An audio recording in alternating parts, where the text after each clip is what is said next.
প্রধান উপদেষ্টা ডক্টর মোহাম্মদ ইউনূস বলেছেন, প্লাস্টিক ব্যবস্থাপনা ঠিক না থাকায় জীববৈচিত্র্য ধ্বংসের মুখে পড়েছে, যা পৃথিবীর ভারসাম্যকে নষ্ট করছে। তাই প্লাস্টিক ও পলিথিন বর্জনের আহ্বান জানান তিনি। বিশ্ব পরিবেশ দিবস ও জাতীয় বৃক্ষরোপণ অভিযান মেলার উদ্বোধনী অনুষ্ঠানে এসব কথা বলেন প্রধান উপদেষ্টা।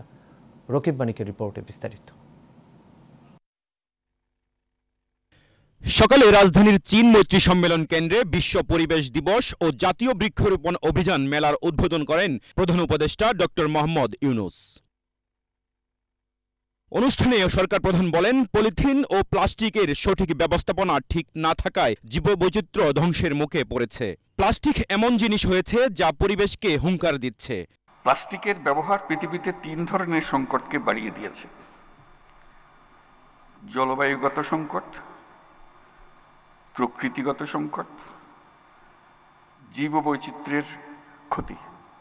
এটা শুধু প্লাস্টিকের জন্য, আরো বহু জিনিস আছে। প্লাস্টিক এমন জিনিসে দাঁড়িয়ে গেছে যে ক্রমাগত হুঙ্কার দিচ্ছে, হয় আমরা থাকবো না হয় তোমরা থাকবে। প্রধান উপদেষ্টা আরো বলেন, যুদ্ধ বিগ্রহ আমাদের সামনে বড় চ্যালেঞ্জ তৈরি করেছে। প্রকৃতির সাথে তাল না মিলিয়ে উল্টো পথে চলছে মানুষ। জীবন বাঁচাতে হলে পরিবেশ বাঁচাতে হবে।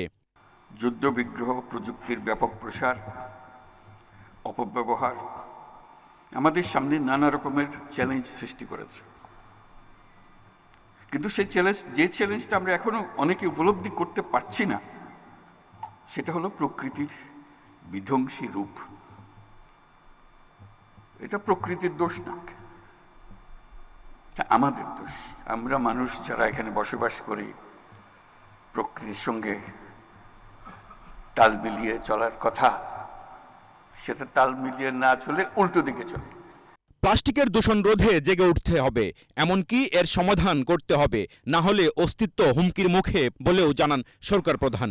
আমি আশা করি সকল জেলা ও উপজেলা পর্যায়ে বৃক্ষরোপণ ও বৃক্ষমেলা চলবে এবং উৎসাহের সঙ্গে চলবে। রকিব মানিক, এশিয়ান টেলিভিশন, ঢাকা।